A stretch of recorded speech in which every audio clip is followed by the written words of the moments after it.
Hello guys, this is your friend Naruto Fanfic Series 2.0 and we are back with a new fanfic. Which is what if Naruto was chosen by 12 angelic beauties to become their eternal harem king. Part 1. And if you enjoy this fanfic then please press the like button and subscribe to my channel for more fanfic like this. And now let's start the fanfic. Hokage Monument. Naruto sat atop of Mount Hokage, his feet dangling over the edge of the sculpted face of the Yondaime. This particular spot had always been a source of comfort to the young shinobi. Whenever he had been hurt, be it by the villagers, his so-called friends, or even his own teammates and sensei, he came here to calm his spirit and help heal his heart. Today had been particularly hard on the young Jinchuriki. Today was the inauguration of the Godime Hokage and everyone had come out to see her.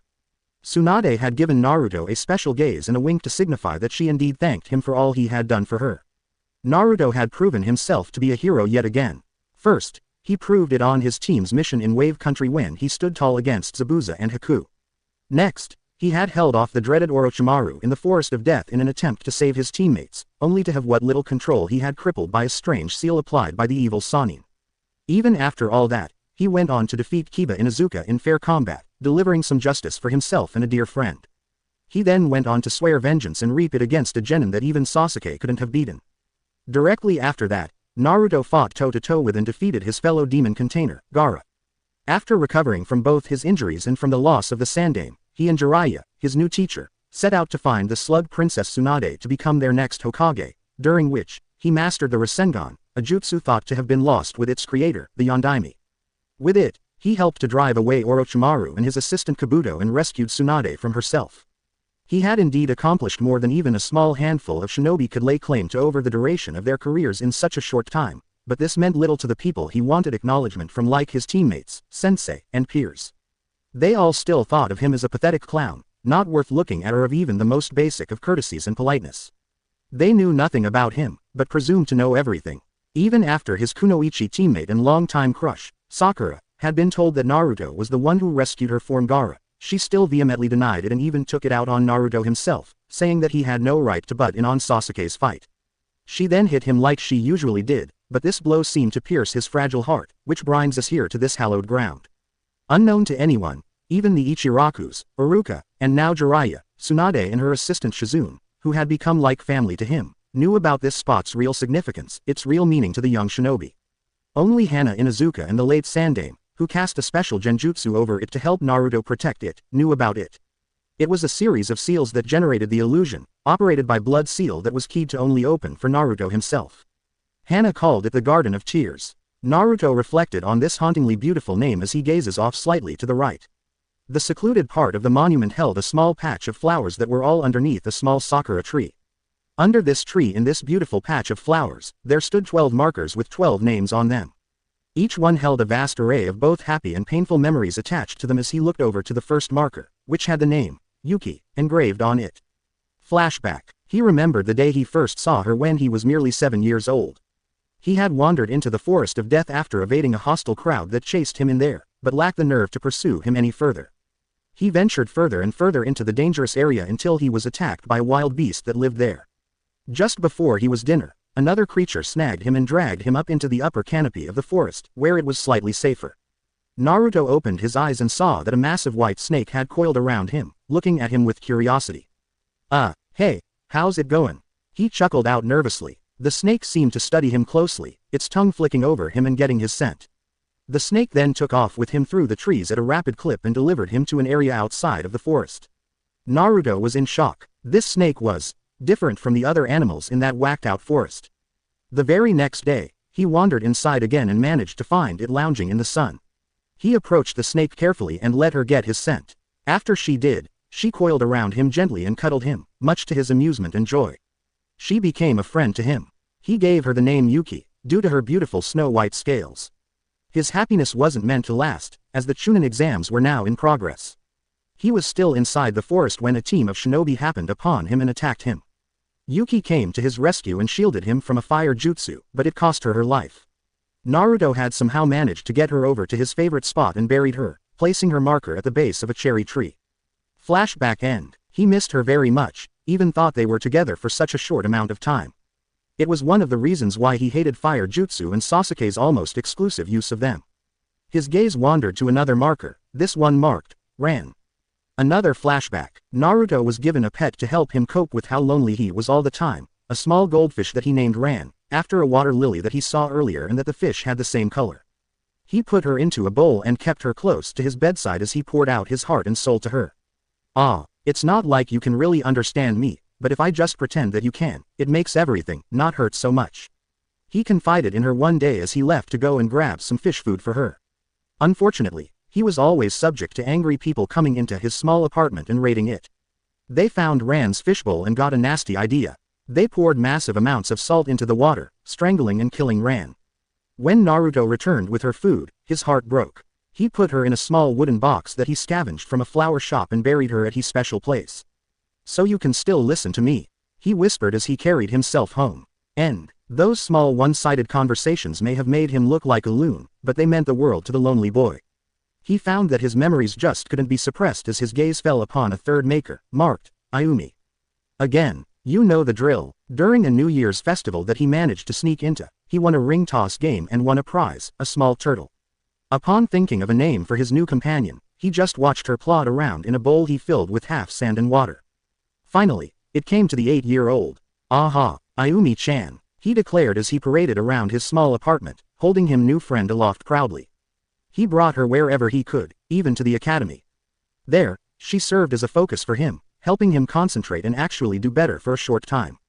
His upward rise wasn't unnoticed by his peers, especially one Sasuke Uchiha and his pack of fangirls. He didn't like the fact the dead last was improving at a rapid pace and carried himself so differently, and he sought out the reason why. He found out that it was because he believed his pet turtle was a sort of good luck charm.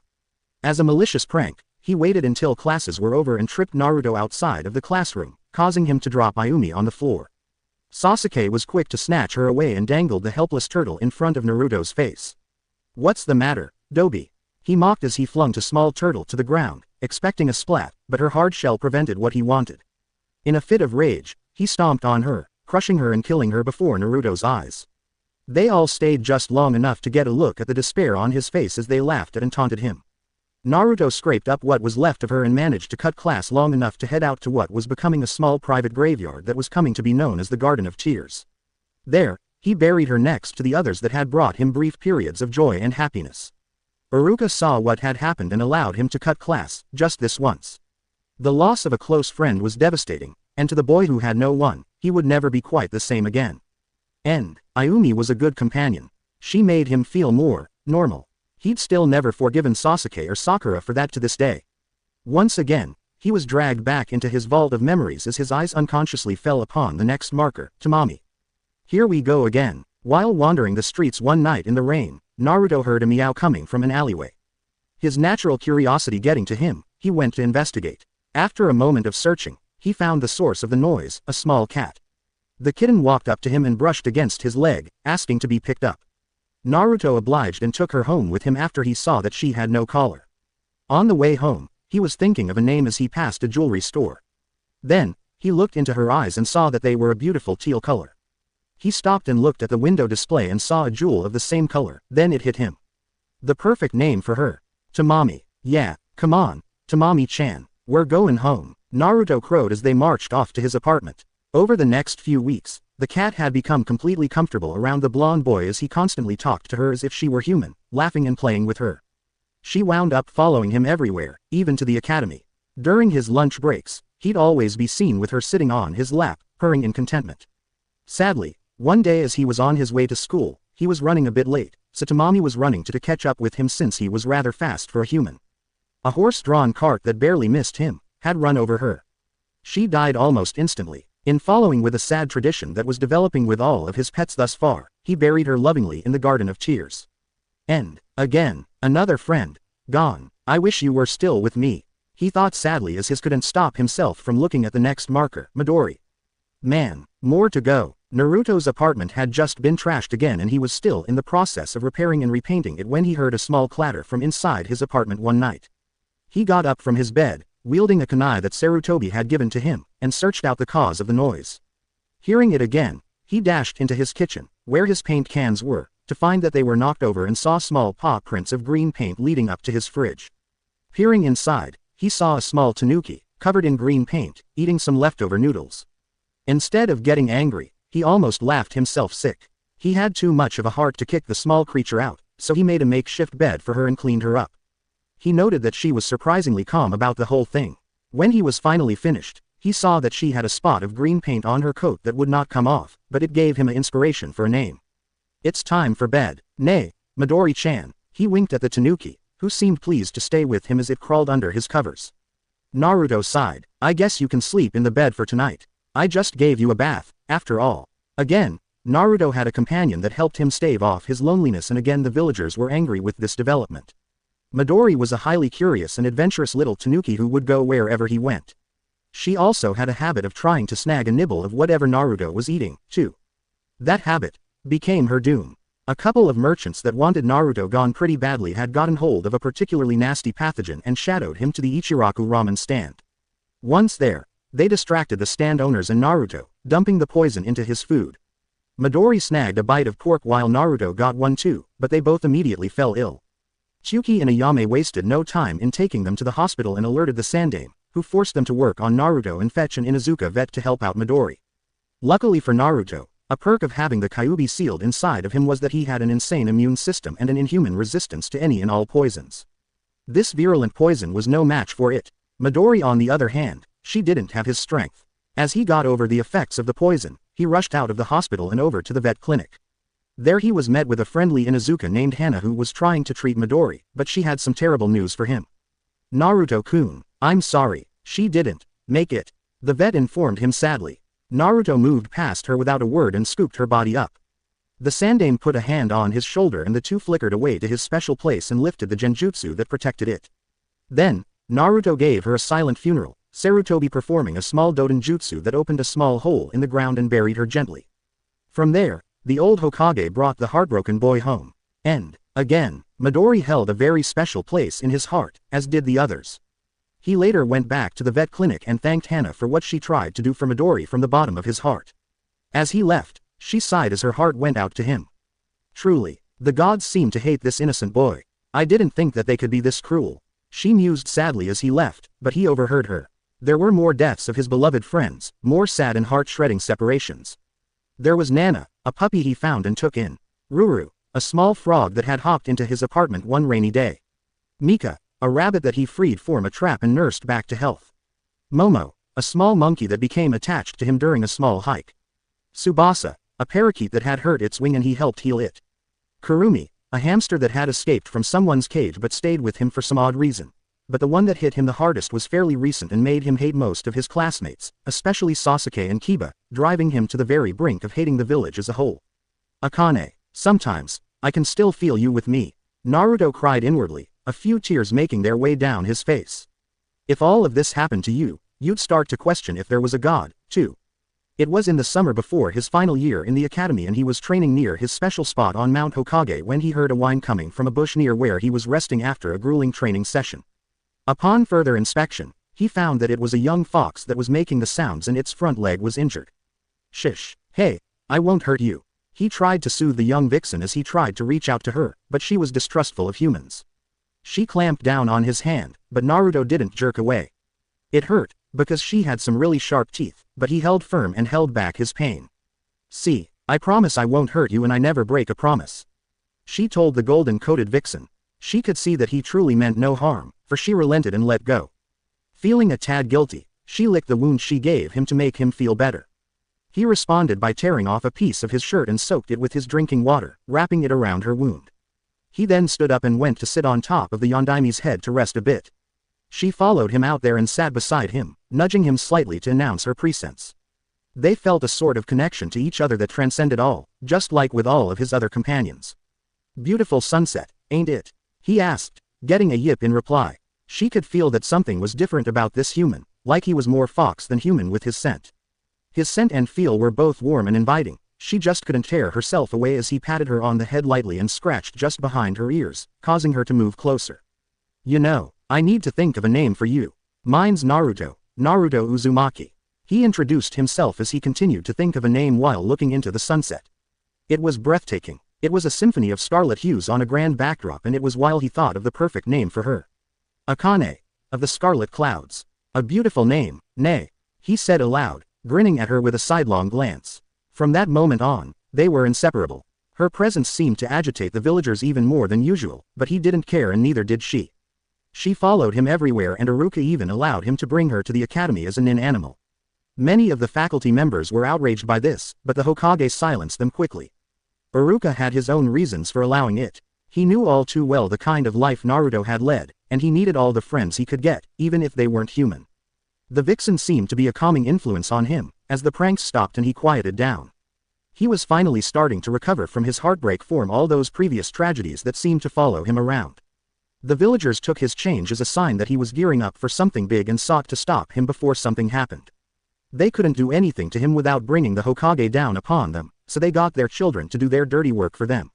It was the day of the Kyuubi festival and his 12th birthday.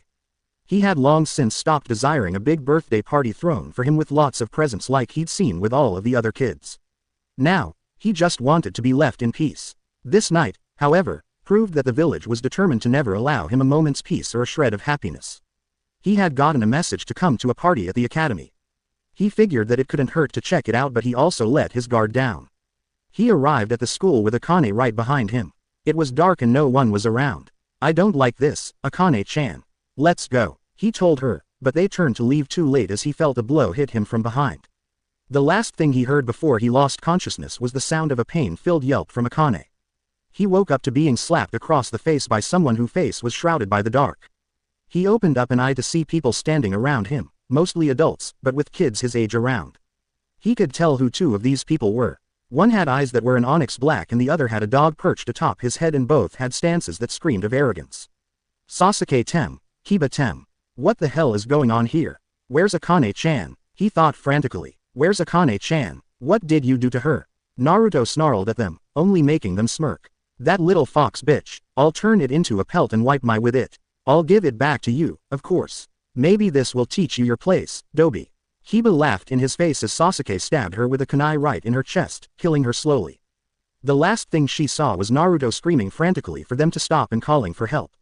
Naruto felt weak and useless. No, not again, please no. The gods can't be this cruel. He cried openly as he tried to crawl over to her body, only for Kiba to have Akamaru snatch her from his reach. Kiba and Sasuke, along with a few of his other classmates, teachers and some of the parents, began to advance on him until a trio of large hounds blocked their path, a young woman in a Chunin vest and Inuzuka clan markings behind them, ready to fight to protect the boy. "If you want to get at this boy, you'll have to go through me," Hana snarled, her hounds growling at the crowd. "Sis, what the hell are you doing?" Kiba whined. "Kiba, I'll only ask you once. Return the fox to Naruto-kun and go home. Mom and I will deal with you and Akamaru later," she told him with cold fury. Akamaru knew better than to argue with an alpha, so Akane's body was returned to Naruto, who clutched her while he cried his eyes out. "Akamaru, why'd you do that?" Kiba yelled at his nin dog, running at Naruto to get the fox back only to receive a powerful backhanded blow from his elder sister. Hana glared at him and told him to go home, and he obeyed her reluctantly, only pausing long enough to give Naruto a dirty look. She then turned a sad gaze at the young boy whose world was once again falling apart. She backed up slowly to him, keeping the hostile crowd in sight as she grasped his shoulder. Once she had hold of his shoulder, she teleported them both away from the area, leaving an angry crowd to be dealt with by the Hokage and his Anbu. They flickered into the area where the Genjutsu key was located, Naruto biting his thumb for the blood he needed to release the seal protecting his special place. The woods before them shimmered and revealed a beautiful meadow that had a gorgeous cherry blossom tree in the middle of it, a circle of markers around it. The way the moonlight was hitting it gave it a magical quality. "This is so beautiful," Hana breathed, spellbound. Naruto used a small Doden jutsu that the Sandaime taught him to open a small hole in the ground. Wrapping Akane lovingly in his jacket, he lowered her into the hole and with another small set of hand seals, he slowly closed up the grave and walked away. Hana felt her heart break as she walked out behind him, Naruto reactivating the Genjutsu. "Akane-chan, I'll never forget you or the others. I'll always love you all," he murmured as Hana helped him home.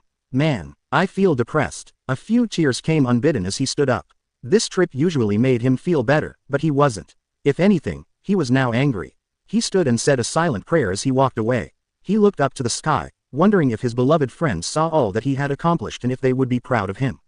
Elsewhere, unknown to our blonde hero, somebody was watching him. She had been watching him for years. She cried for his pain, she smiled at his proudest moments. "Naruto Uzumaki, your soul is pure and spirit strong and brave. You loved them and saw them not as your pets, but as companions and equals for your heart to be broken so by their passing. You have endured evils that would have driven Propel twice your age and experience into madness, but came out of it stronger than ever before. You even saved a fellow Jinchuriki from himself and your selfish teammates from death at the risk of your own life. You, more than anyone, can lead this troubled world into the peace that had eluded it for so long. You, more than anyone I've ever seen, have proven yourself worthy of a guardian angel to help you along your way. I have just the candidates for the job, the woman stated with a proud smile. She was exceptionally beautiful with long purple hair, a flowing white gown and holding a glowing staff. She was indeed proud of the boy and the immeasurable promise he showed and the unconditional love he was capable of. Behind the woman, there were several girls there in robes, with halos and wings. The first three stepped forward. One had long red hair, the second hair aquamarine hair that was done up on the back with a clip. The third was shorter than the other two, her brown hair done up in a two-bow. We are ready, Megami-sama. The tall red-haired girl stated. I shall get things started, then. The now identified Megami-sama replied as she disappeared in a flash of white light. Konoha streets. Naruto took his time in getting back to his apartment. He simply saw no need to rush, even thought it was raining. He could see others under umbrella and huddling under awnings and inside shops as they waited for the rain to pass, but didn't really care. It's not like anyone was waiting for him, right? As Naruto was passing through one of lesser tread paths, he decided to stop and dry off a bit under an awning. As he crouched down, he sighed as reflected on his day thus far. Man, I hate to sound like the Tem, but my life is just so. He thought before someone finished for him. Unlucky. A voice called out from nearby. The voice's close proximity rattled him as he whipped out a kunai from his sleeve and slipped into a defensive posture. Next to him was a table with a crystal ball and cards, with a cloaked woman sitting there. What the hell, she wasn't there before, he thought as he took in this new person. Your teammates treat you as a nuisance. Your sensei treats you like a burden and your peers think of you as a pathetic clown. The villagers believe you to be a vile beast. She stated. Naruto was really not liking this. The truth was bad enough, but a stranger popping up out of nowhere and telling him the obvious was really grating on him. Thanks a lot, Captain Obvious. Like I really needed to hear that after the day I've had, especially from some insane stalker. Naruto muttered sarcastically. I can see everything without moving from this spot. Your female teammate cannot accept the truth that you rescued her from Suna's Jinchuriki and grew quite violent with you. I know that since the Sandame died, your stipend has been completely cut off and with no missions, you are hard put to even eat. Even the Godime is powerless to help you right now and the Toad Sage is currently away on business. She told him as fact. What the hell, who are you, how do you know these things about me?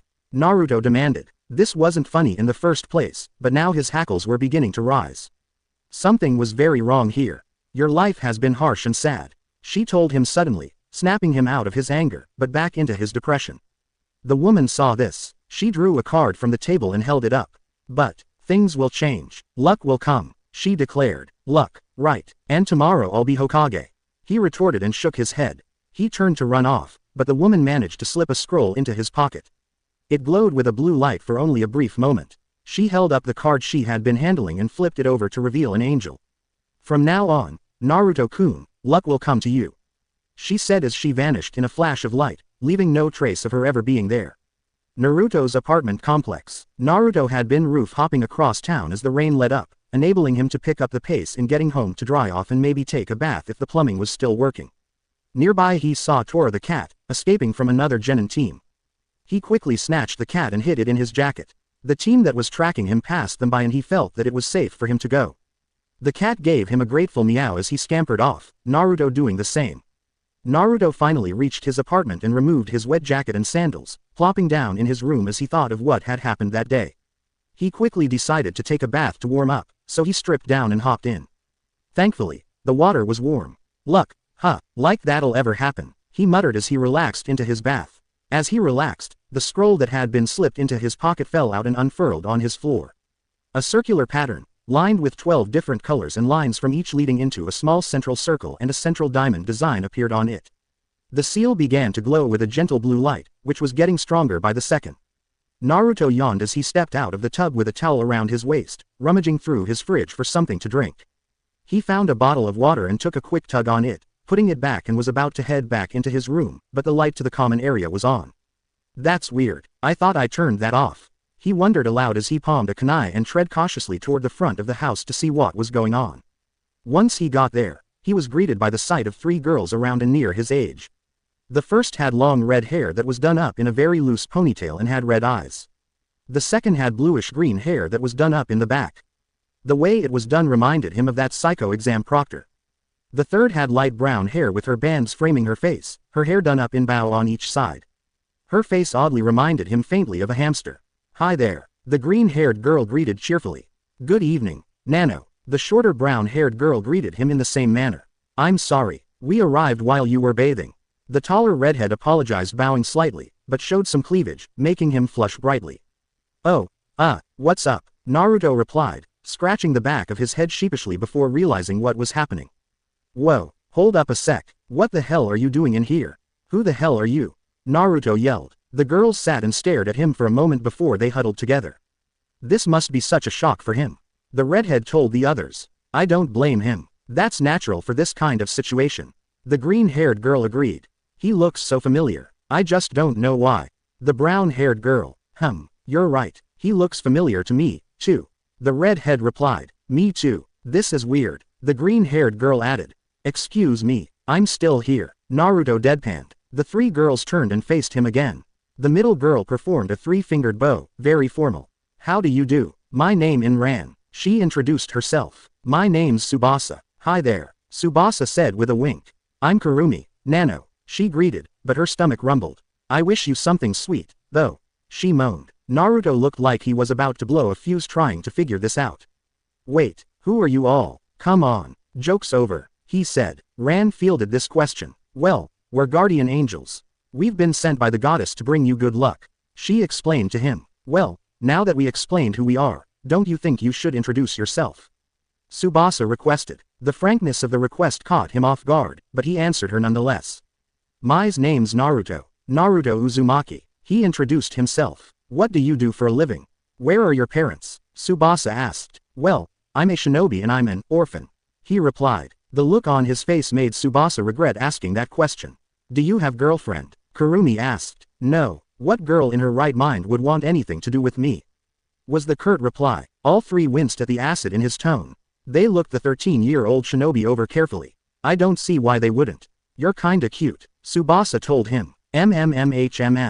Kurumi agreed. Now girls, focus." Ran lightly chided. Come on, Ran. You don't find him a little cute?" Tsubasa teased. "Well, well, sort of." She stammered out. "Oi, I still wanna know how you got in here." Naruto called out. He went unheard as Tsubasa stood up and clapped her hands twice.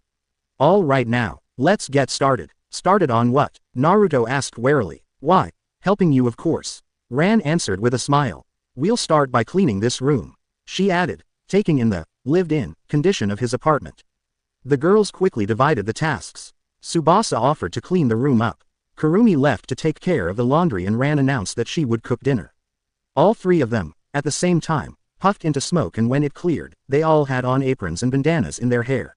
"What the?" he exclaimed as he accidentally let his towel drop, letting the secret out, so to speak. All 3 girls got a real good look at mini Naruto, stunned by the sight. Naruto, however, passed out in embarrassment from having his manhood exposed suddenly in front of these attractive girls. Slowly, Naruto was coming back around as the world came back into focus. He sat up and found that he was in his room again, tucked into bed, and that it was morning. "Oh, man, I need to stop sleeping on an empty stomach. I had such a weird dream," he muttered. He looked around his room to find that 2 more futons were laid out and that the strange girls from yesterday were passed out on them, in their PJs as well. Naruto immediately sequestered himself in the bathroom as he tried to sort all of this out. It was after a few moments of thinking that he heard them at the door. "Hey, Naruto," Kurumi asked, knocking on the door. "Come on out," Tsubasa called out to him. Excuse me, but are you still upset about last night?" Ran asked gently. "Don't worry about it, we were animals before we became angels," Tsubasa explained. "What the hell is going on with those 3? First they're angels, now they were animals. Just what are they?" he wondered. Just then, there was a knock at his door. "I'll get it," Tsubasa chirped as she bounced over to the door. At the door, there was an Anbu standing there and she looked confused. "I didn't get the wrong apartment, did I? Naruto Uzumaki lives here," she asked. "Oh, Naruto-kun, he's in the bathroom. What's up?" she asked. "He needs to see the Hokage immediately." The cat-masked Anbu relayed her instructions and then vanished in a flurry of leaves, leaving behind a trio of impressed angels. That was kinda neat, Nano. Kurumi piped up. I know, Ran added as she went to relay the message. Naruto-kun, the Hokage needs to see you. She told him. Naruto sighed as he got up and left the bathroom, slipping on a surprisingly clean and mended jumpsuit. Did you guys do this? He asked them. Ran answered. Nice, he whispered as he turned to them. Well you should probably go home now. He told them. But, if you mean our home. Ran began. I think the spirit world is a little bit different from home. Tsubasa finished. Besides, if we weren't here, you'd run right smack into bad luck again. Kurumi deadpanned. Naruto just shook his head. Anyway, everyone has to leave before I get back. Thanks for all that you did before, though. He replied as he left for Hokage Tower. The girls all giggled to each other as they decided to shadow him through the village. Konoha streets. Naruto was walking along to the tower when he noticed that he was being tailed by someone. He looked back and noticed a shock of red hair poking out from behind a sign.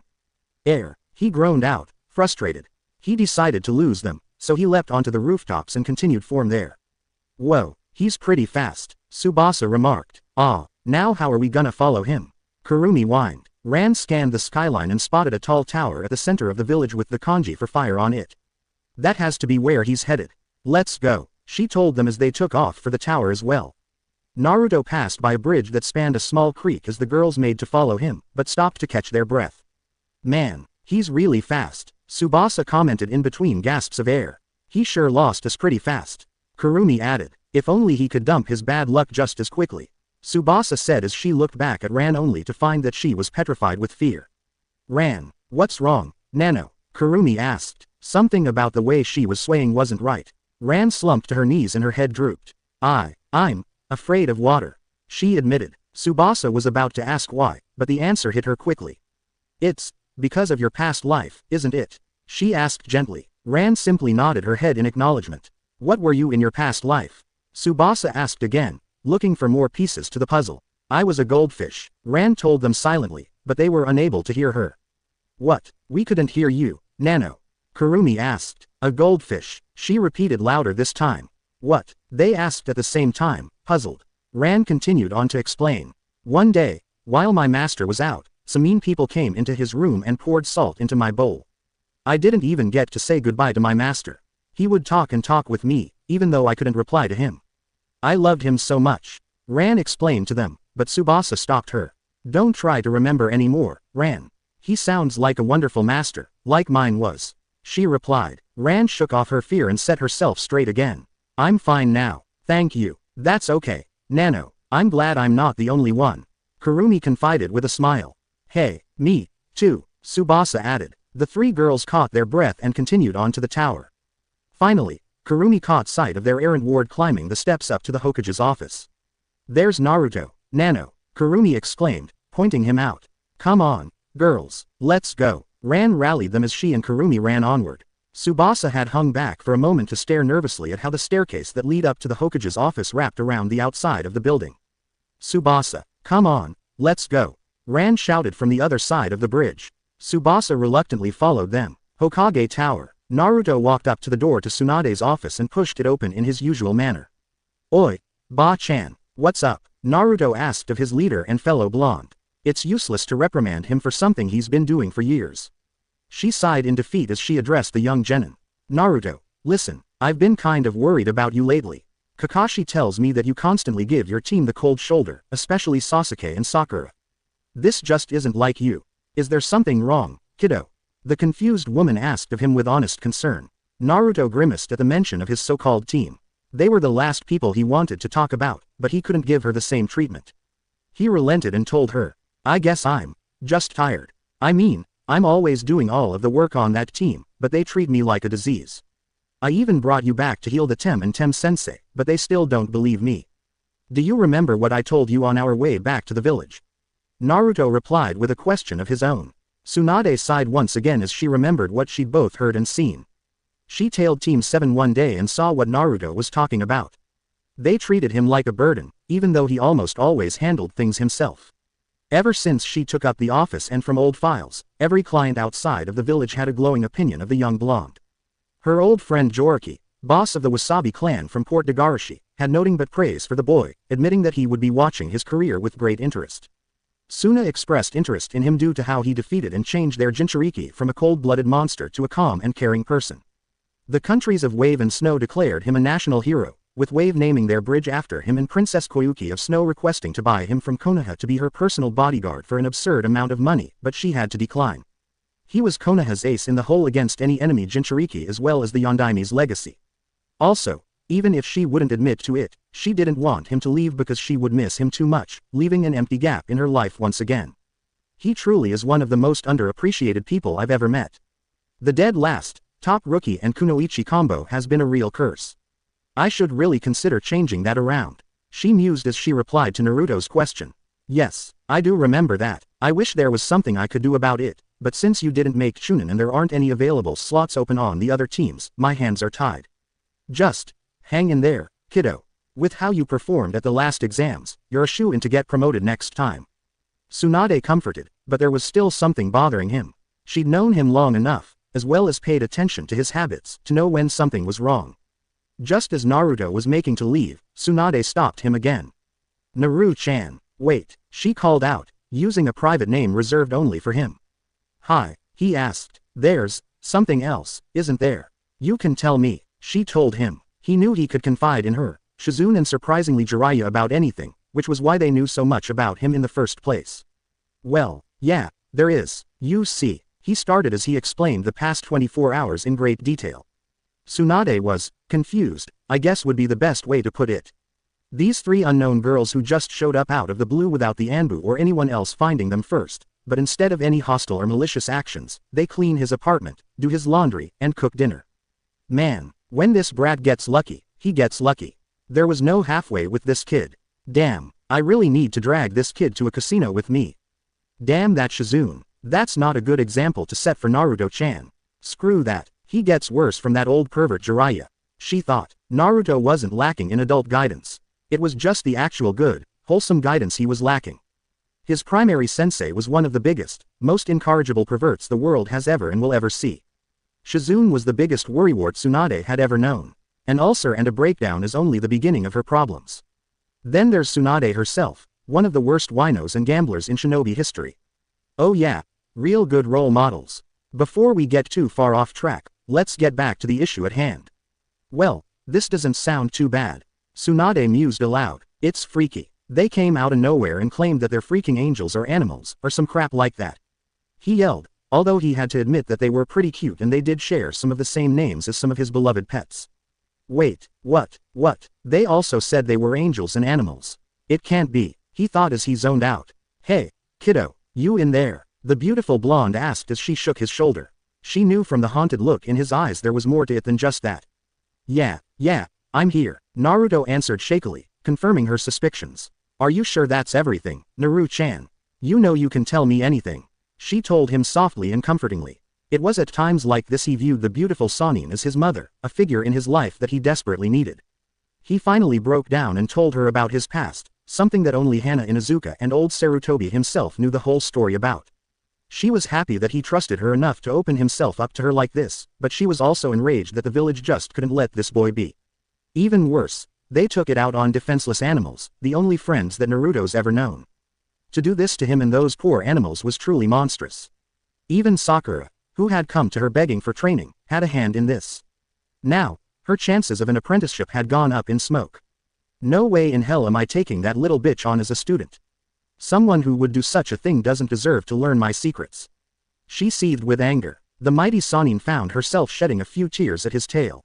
I'm sorry, for what it's worth, she told him as she embraced him tightly. She could tell that this was a very sore subject for him, even more so than the Kyuubi.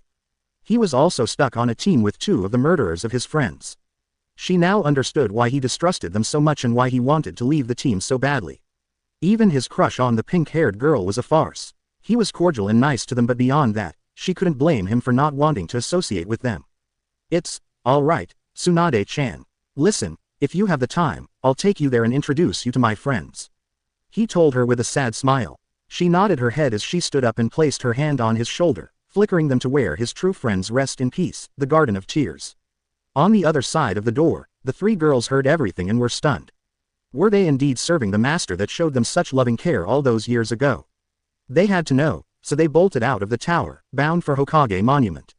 Garden of Tears. They appeared atop of the Yondaimi's head on the monument and walked slightly over to the side. Tsunade could tell that there was a genjutsu barrier up over a small patch of the forest, but it was very faint. Only a shinobi on par with herself or Jiraiya could notice it, and only from very close by, and had to have been set up by a master. Naru-chan, did sensei set this up for you? She asked. Naruto responded by weaving through a set of hand seals and biting his thumb for the blood to deactivate the genjutsu barrier.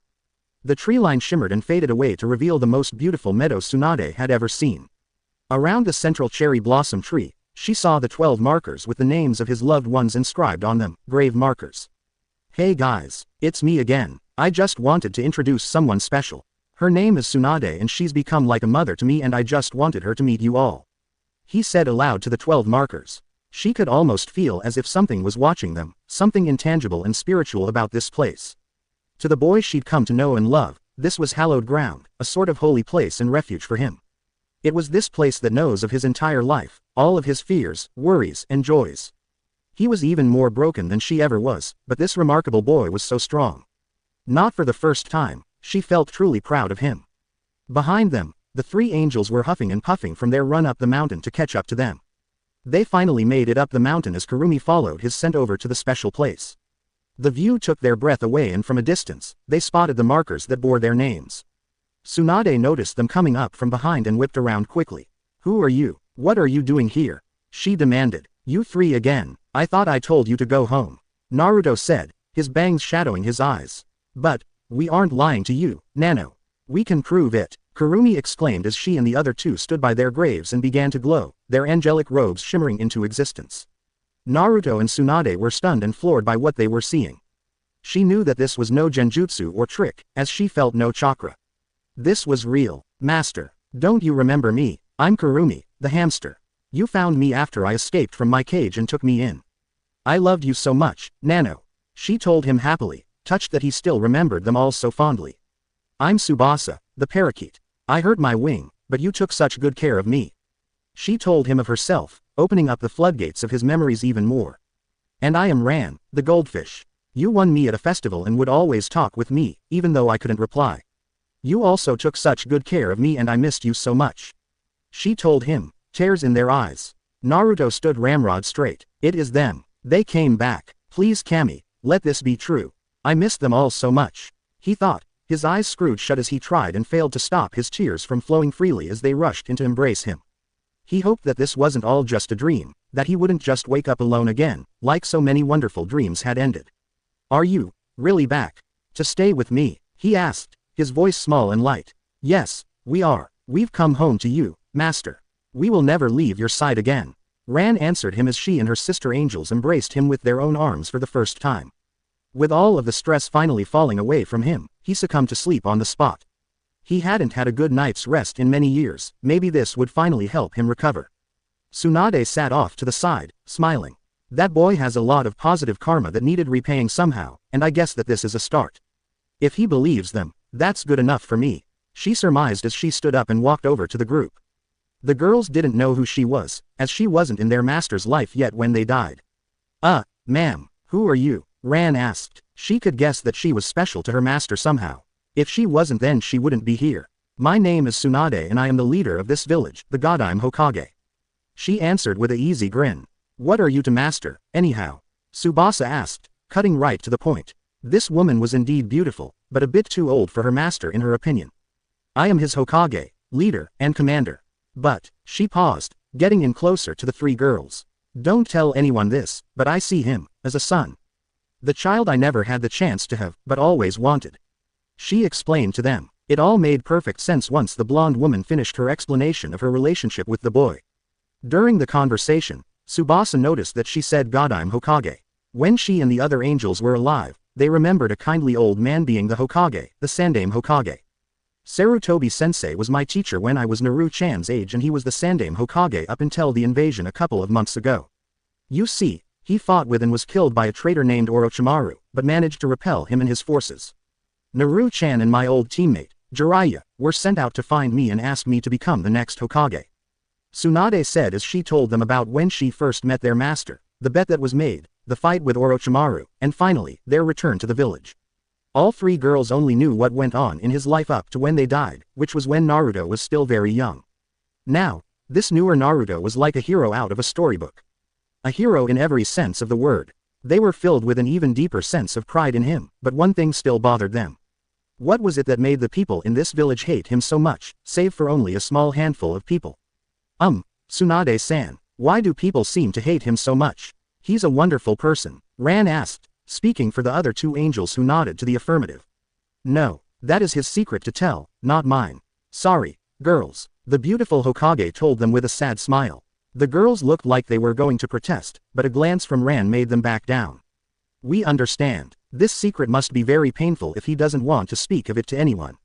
But we want him to know that we wouldn't care, as he is the master that cared for us in our past lives and that we love him very much. The red-haired girl told Tsunade, making the mighty Kunoichi smile. Naruto, Kami must really be trying to make things up to you. I'm happy for you and I will not let this village ruin this for you. Tsunade vowed as Naruto came around again. Naruto groaned as he came around.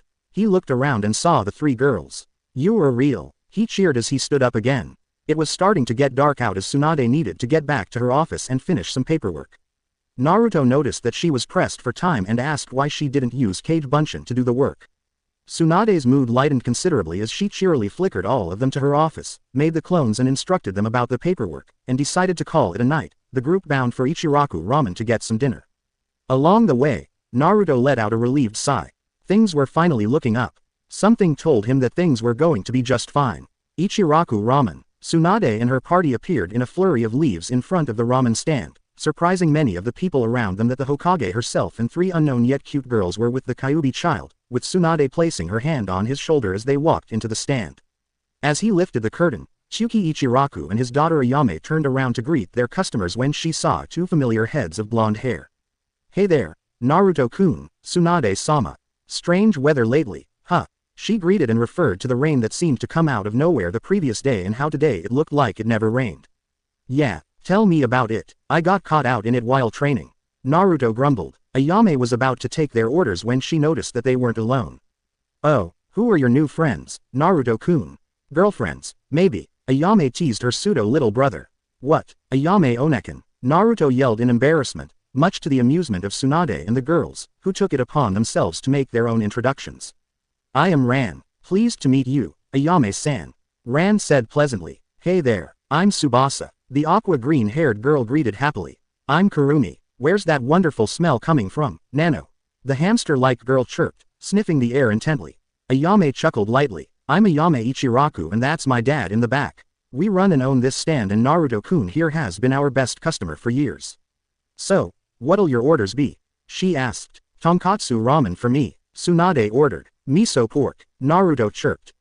Same as Naruto-kun, actually. Ran replied. Same here, Tsubasa seconded. Ditto. Nano, biggest one you've got, Kurumi called out in a chipper voice.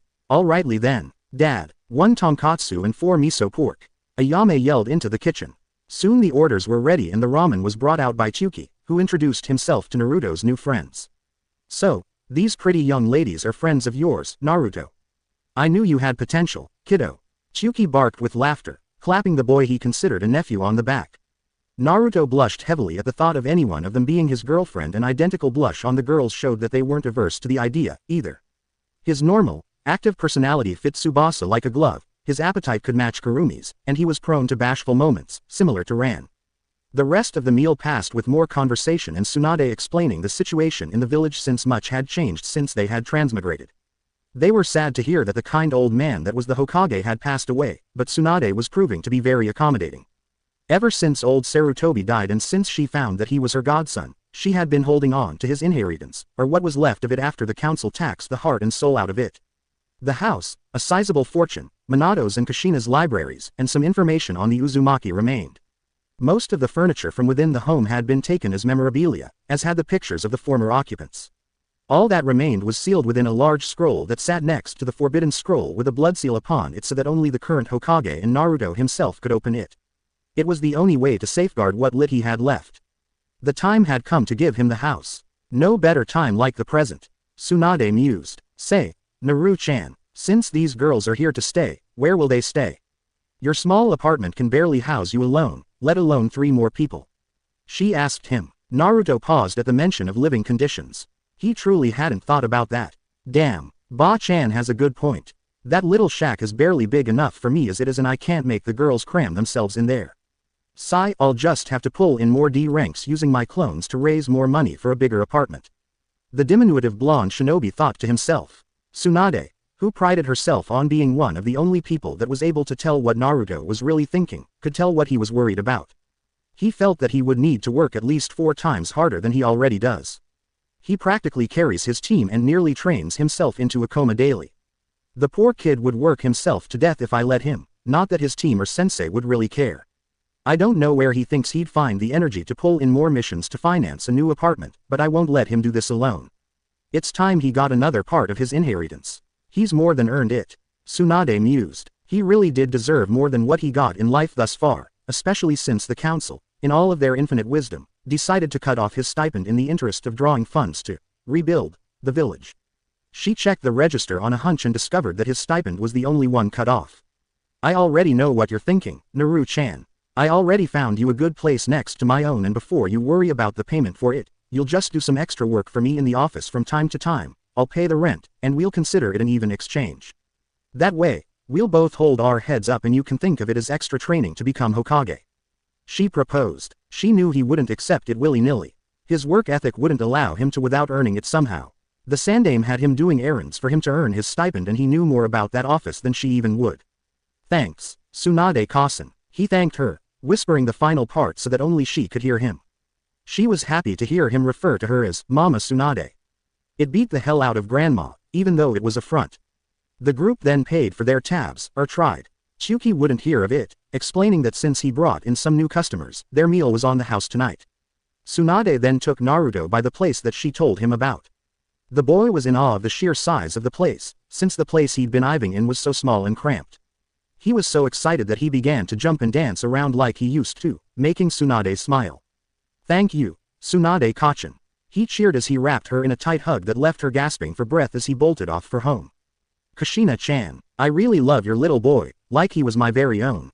I don't mean to take him from you, but I promise that from here on out, I'll do everything in my power to help him and protect him from his enemies here in this village.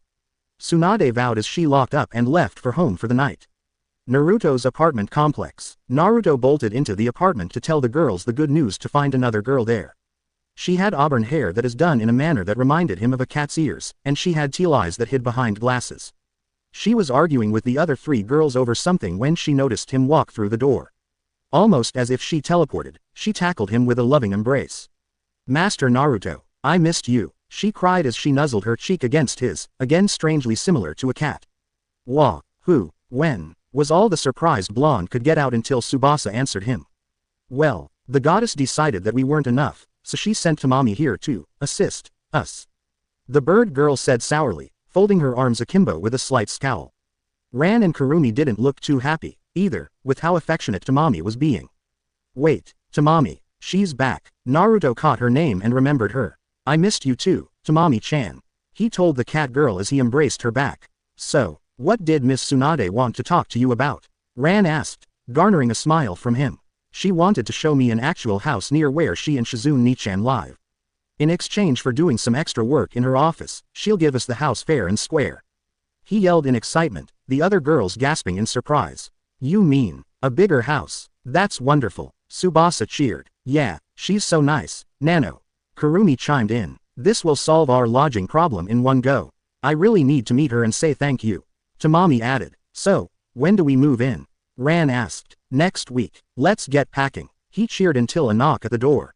Coming. He yelled as he ran to the door and opened it to reveal his sensei, Kakashi. Naruto, I just came by to wonder why you weren't at team training this morning. He demanded with a scowl visible underneath his mask.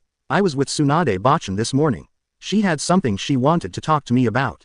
He answered, his hand over his seal. Kakashi got the hint. Next time, tell me first. He ordered, but before disappearing, he noticed that he wasn't alone. Who's in there with you? He asked suspiciously. Why does it matter? Is it so strange to you that I might actually have company? Naruto shot back. He couldn't have Kakashi or his teammates finding out about the girls, not yet. Don't disrespect me, young man. As your sensei, I need to know about anyone you might associate with, like that troublemaker Anko. I told you not to hang around her. Kakashi scolded. So freaking what? I hang around with Anko ne because she's actually nice to me, treats me like a person, and she'll explain things to me that you won't. Also, since when were you so concerned for my well-being? Naruto countered. I can see I won't get anywhere with you, just be at training on time next time. The copy nin ordered as he vanished in a puff of smoke. Who was that? Tsubasa asked, eyebrow raised. That was my sensei, Kakashi Hatake. Naruto told them, air quoting the sensei part. They could tell that this person wasn't really in his good graces. I take it he's kind of a jerk, huh? Tamami asked. That's an understatement, he muttered before getting back to the subject they were on before, the new house. A few days later, the girls woke up in the morning to find that Naruto had already left for training with his team. But, Master didn't even have breakfast yet. Tamami exclaimed. I know, so let's take him some to wherever he is, Nano. Kurumi suggested. The girls quickly cooked up a small breakfast much to Kurumi's disappointment and were out the door with a full bento box for their beloved master. The girls realized that they didn't know where training ground number 7 was, so they asked the first person they saw, a girl with a blonde ponytail that was walking out of a flower shop. Training ground number 7, it's down that way, Ino told the group of girls as they thanked her as they ran off. As they left, she noticed that they had a large bento box with them and she was adding 2 and 2 together but somehow got 5 instead. Wait a minute, they're carrying a bento to Sasuke-kun's training ground. They can't be going there for that baka Naruto, so they're more fangirls. This can't be good, a couple of them are older and prettier than me, she yelled as she tore off out of the shop after them. Training ground number 7, Naruto was locked in a sparring match against Sasuke, who was using his Sharingan to read his every move and intercept him. The match was set up for taijutsu only, so that meant that Naruto couldn't use his Kage Bunshin to make up for what he was lacking in. It was true that he was training himself into the ground when not with his team and that Jiraiya showed him a trick or tip every time he was in town, but he just didn't get the constant instructions Sasuke got and Jiraiya made Naruto figure things out for himself, saying that he would be better for it if he did. His weight training was going along nicely and even though he wasn't nearly as fast as Lee, he was still plenty quick and he could make stuff up on the fly. Not having a real style to use made him hard to predict, even for the Sharingan, not to mention that he had so much chakra and it was so dense, he made Sasuke's vision hazy. Kakashi noticed that and wouldn't have his favorite losing due to something like that. He ordered Naruto to put on chakra-suppressing bracers to keep his chakra from messing up the Sharingan. Once he did that, Sasuke had no trouble tracking him and beat him soundly. Che, you're such a loser, Sasuke drawled as he spun on his heel and strutted off to sit down and brood some more, his little cheerleader right on his heels while Kakashi gave a disgusted sigh. What on earth was that, Naruto? Are you even trying? He scolded. You try fighting the Temm's Sharingan with your chakra sealed and see how you do. Naruto muttered. Don't talk back to me. I don't think your punishment was heavy enough if you still have the energy to have such a smart mouth. Go do more laps around the training area. I have actual students to teach. Kakashi told him callously as he turned to go pamper the emo more. Stupid asshole, Naruto growled as he got started on his laps. Things have been going from bad to worse since they returned from the mission in Tea Country. Sasuke was even more of an unbearable shithead, Sakura was more of a bitch than ever before while Kakashi snubbed and punished him at any given opportunity. The idea of making Chunin and leaving this god-forsaken team sound like paradise to him. Soon, a quartet of girls arrived in the clearing and approached the rest of Team 7. Sakura eyed them nastily, thinking them to be more fangirls. Girls, you'll have to wait until we're done here to give Sasuke-kun his gifts. Kakashi said negligently without even looking up from his book. Yeah, you skanks get lost. Sasuke-kun is mine. Sakura, the rabid pink pitbull, snarled, earning a frown from Tsubasa. Who said we were here for that guy? We want to see Naruto-kun. The aquamarine-haired girl shot back. Yes, may we please speak with him? We want to give him this bento since he didn't eat breakfast this morning. Ran added in, trying to calm tempers. This Sakura girl was making it really hard to remain calm. Something about her just rubbed her the wrong way.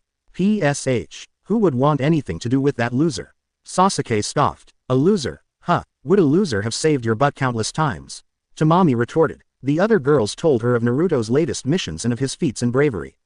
She loved her master before, but now he was like a hero in a fairy tale. WHO told you that. WHO, no one was supposed to know.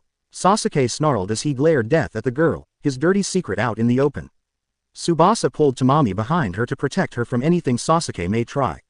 She was a rarity among guardian angels in the fact that she was trained to fight to a high degree and had access to her kind's own form of power, Reiki or spiritual energy, to augment her performance.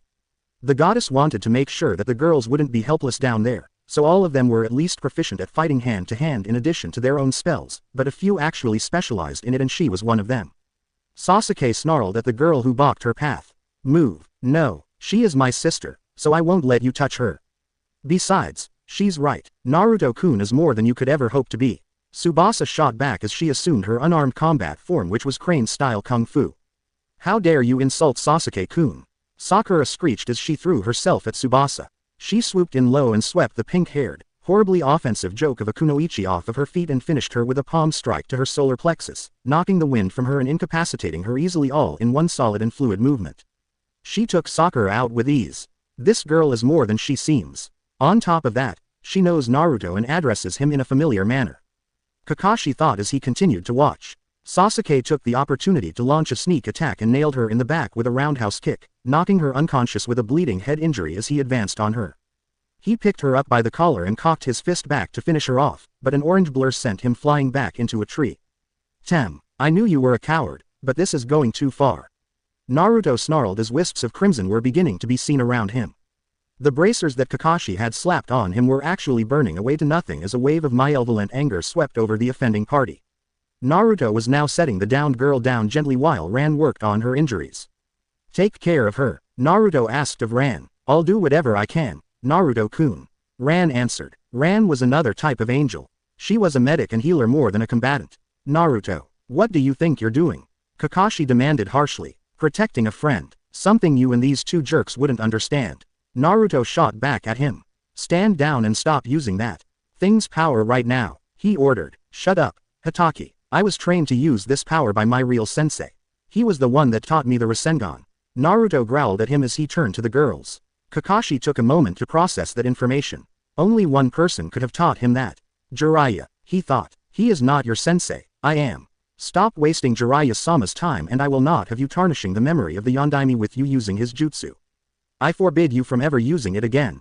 He ordered again. Piss off, Tem. He retorted as he loaded Tsubasa on his back, made a squad of clones to do the same with the other girls, and took off, glad that Tsubasa was unconscious for this or she would freak out. Kakashi would have gone after him, but went to check on his favored student and only student in his mind. Naruto is becoming too powerful. I didn't even see him move when he took out Sasuke, and due to those seals I put on him, I couldn't sense him. I need to do something, he thought as he made a clone to carry Sakura and picked up Sasuke, taking them to the hospital. In the bushes nearby, Ino had seen the whole thing and was just weirded out by it. She couldn't wrap her mind around anyone actually admitting to talking to Naruto, let alone wanting to be around him. She left the training ground comforted by the fact that they didn't seem to be competition. Hokage's office. Tsunade had just finished with another huge stack of paperwork and now she was reached for her sake stash so she could take a quick tug while Shizune wasn't around. She was busy enjoying the peace and was planning on helping Naruto move, or at least hiring a genin team to help him and be there for a small party when the door flew open unceremoniously. What the hell? She yelled, ready to dispense some pain when she saw who it was. It was Naruto and the girls, but what worried her was the fact that Tsubasa was unconscious on Naruto's back and said boy was both worried and pissed. What happened? She nearly demanded. If someone found out about them and tried to attack them, she'd show no mercy. Naruto explained what had happened at the training ground earlier with the girls filling in the rest as Naruto wasn't there for all of it. By the end of the explanation, Tsunade was ready to strangle Team 7, but kept her priorities in sight. Give her to me, I'll take over, Suon commanded, pointing to her couch. Without hesitating, Naruto set her down carefully on the couch and kept the girls back. Tsunade noticed that her head wound from when she hit the tree was already healed and she was just suffering from the concussion. Who healed this? This is excellent work, Tsunade murmured in appreciation. That would be me, Lady Tsunade. Ran answered calmly as she stepped forward. Tell me, what other kinds of specialties do you angels have besides healing and fighters? Tsunade asked of the eldest angel. Well, as you now know, Tsubasa-chan is a fighter and I am a healer. Kurumi-chan is a tracker and Tamami-chan is a caster, and all three are of the intermediate rank and I am of the senior rank.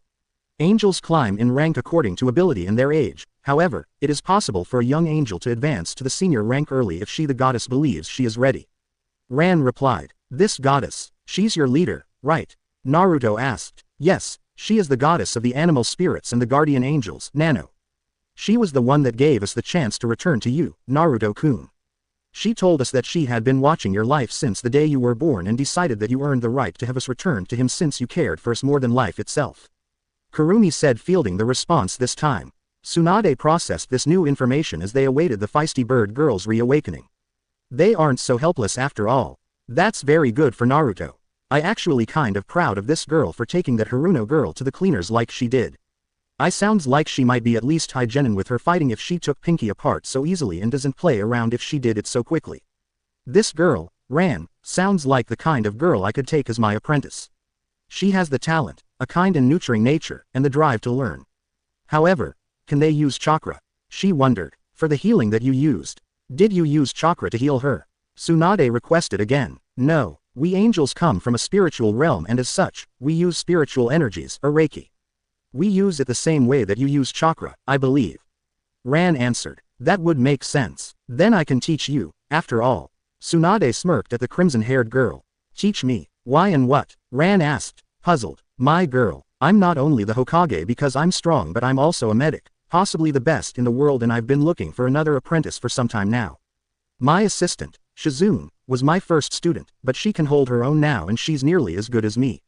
If you all like, I could teach you how to defend yourselves better.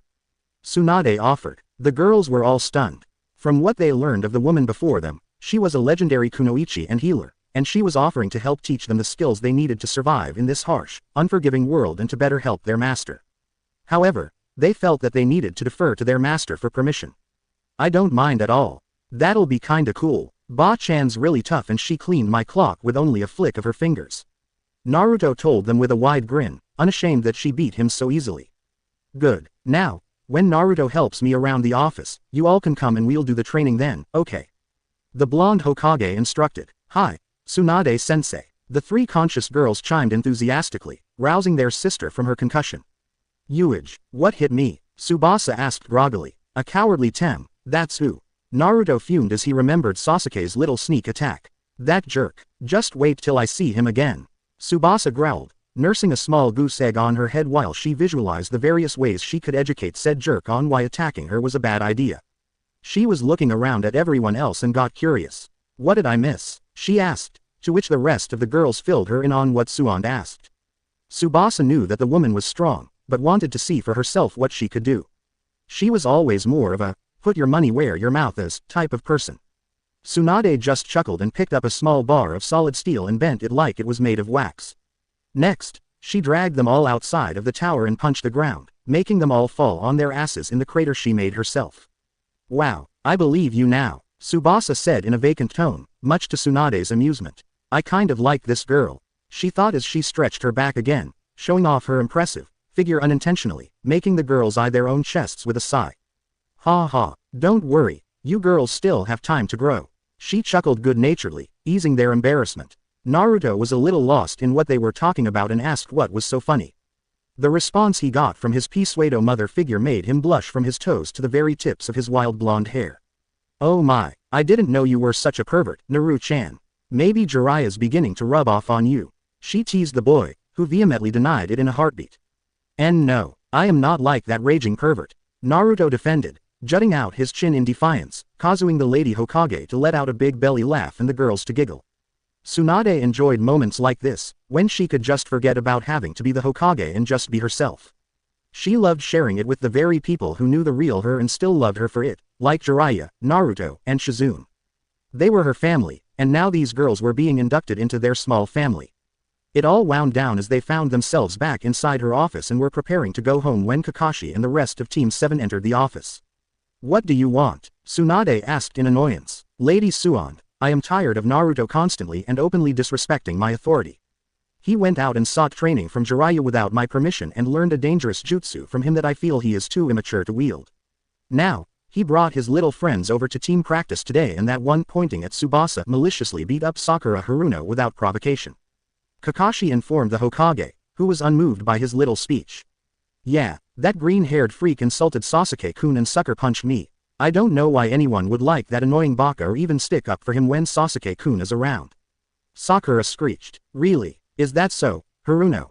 Tsunade asked in a dangerously calm tone as her eyes narrowed. She was really looking forward to dropping the bad news that her bid for apprenticeship died a horrible, fiery death. Yeah, tell her, Sasuke-kun. The rabid mongoose of a female human yelled to her crush. That annoying chick got what was coming to her, but the doby hit me from behind like a coward. He knows that he could never beat me and he'll always be a loser. Sasuke sneered. The girls were ready to pound them into paste, but Suan held them back with a glance and a wink. So, if I refer to the footage from the security camera at the training site, it will jive with what you're telling me? Tsunade asked, knowing that she had them on the ropes. She was counting on them being arrogant enough to try and prove her wrong. They foolishly agreed and the footage played from where Naruto first showed up at the training ground and the events that went on from there, ending at where Naruto left with the girls in tow. Tsunade was not just pissed, but uber pissed. Somebody drank all of my sake and wrath of God type of pissed off. So Hatake, you saw fit to not only blatantly lie to me, but also to hinder the development of one of your genin. Just because he was starting to pose a challenge to your favorite and getting training from my pervert of a teammate. Might I remind you that Jiraiya outranks you by far and he has the right to train whomever he sees fit and he can teach his apprentice whatever he desires. He saved my life with that jutsu and just because you have a little conniption about Naruto being the one chosen and not the Uchiha doesn't give you the right to do this to him. Furthermore, he was with me yesterday and we had some important things to discuss, like his future. She drilled into the smug copy nin. Why is it that a mere genin, the dead last of all genin, is so important? He questioned. He has been the ward of the Hokage since birth, passed down from Sarutobi-sensei to me and I take it very seriously. He was the one that brought me back here to heal yours and the Uchiha brats' sorry asses in the first place and take over this place as the Hokage. She snarled in response. No way was she going to let this little one-eyed pissant belly her around. So, he's still a little loser and why haven't you made me your apprentice yet? I need to impress Sasuke-kun. Sakura butted in rudely. Oh ho, I'm gonna enjoy this. Tsunade thought wickedly. You, as my apprentice, this has to be some kind of really bad, tasteless joke. Why would I want a pathetic, sniveling fangirl associated with my teachings or with me in any way? I already found a worthy apprentice and it's not you. Just the sight of you makes me want to vomit. Tsunade bellowed at the disrespectful girl, making her face scrunch up in fury. Who is she? I'll cave her face in. The she-beast shrieked in fury. I am, Miss Haruno. Ran answered in calm defiance. Ragh. Sakura screamed as she attempted to go Lu Ferrigno on Ran, but she was intercepted by Tsunade herself. That does it. Team 7 has pissed me off for the final time. You are hereby disbanded. Haruno, you and the Uchiha will be going back to the academy to have you attitudes readjusted and you Hatake are suspended for 6 months. Turn in your headbands before your leave and don't let that door hit you on the way out. She ordered them with finality, flaring her ki at them for added effect. But what about the doby? Why isn't he being punished? Sakura stammered out. Why should I go back to the academy when I need to kill my brother and avenge my clan? How dare? Sasuke ranted before Tsunade had him in a vice-like grip. You listen and you'd better listen good because I'm only telling you this once. I make the decisions around here and as to why you are going back and he is not is because he actually tried working with you, but the two of you are just too arrogant for your own good. As for your vengeance, little boy, it'll have to wait. You had responsibilities as an active duty shinobi to serve the village, not yourself. Maybe your time in the academy will help you remember your place, boy. Tsunade snarled at them while tossing the Uchiha out the door like a sack of garbage, the other two scurrying behind him. The council will hear of this. Sasuke threatened. Good, I'll chop them down a peg or two when they crawl in here, too. Tsunade responded. The rest of the room's occupants looked on in sheer awe for the woman's commanding presence. She turned her attention back to them. What? She asked. That was highly impressive, Lady Tsunade. Such a commanding presence. Ran told her with a smile. Yeah, you really put those guys away. Tsubasa added. Hey, I'm free of them now. Naruto asked quietly. Yeah, this pretty much sets you free. For missions, I'll just tack you onto existing teams for now and you'll be able to work here without any troubles from Hatake or your teammates. When the time comes for the Chunin exams again, I'll find you a team that needs a person and you'll take it with them, but remember to keep up on your training. Understood, she told the young genin, who nodded his head quickly. Naruto could breathe easier now that the weight around his neck called Team 7 was gone. Ever since the girls came about, his luck had changed for the better and he couldn't wait to see what happened next. At Naruto's apartment, getting ready to move, Naruto was on cloud 9 and understandably so. His former team, if you could call them that, had just been disbanded with Sasuke and Sakura being shunted back to the academy and Kakashi being suspended, pending a demotion for his blatant favoritism and malicious sabotage of a career. Tsunade really came through for him this time, yet another reason why he loved the woman so much. Now, he was moving out of his crappy old apartment and into the house that Tsunade had picked out for him. The packing process went quickly, as Naruto didn't really have very much to begin with. Within an hour, they were already packed and ready to go, Naruto leaving a full crew of Kage Bunshin behind to clean the apartment from top to bottom and make it inspection ready. Across town, Naruto had just opened the door to the house and he and the girls were in utter awe of how much space there was inside. The house had a total of 7 bedrooms, 4 restrooms, 2 of them with baths in them. The girls were 2 to a room each while Naruto picked one for himself. They would have to go find furnishings, a lot of them, to make the house more comfortable. Maybe since the extra work he'll be doing will pay for the rent, there'll be extra money to make this feel more like home.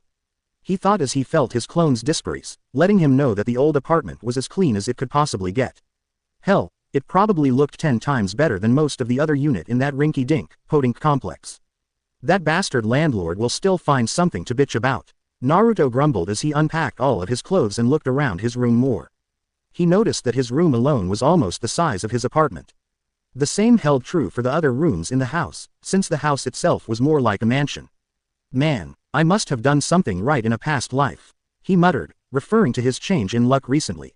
He went to check on the girls and called them all together so that they could all go out to Ichiraku's together for dinner. In the next day or so, let's all go by the dump to search for furniture.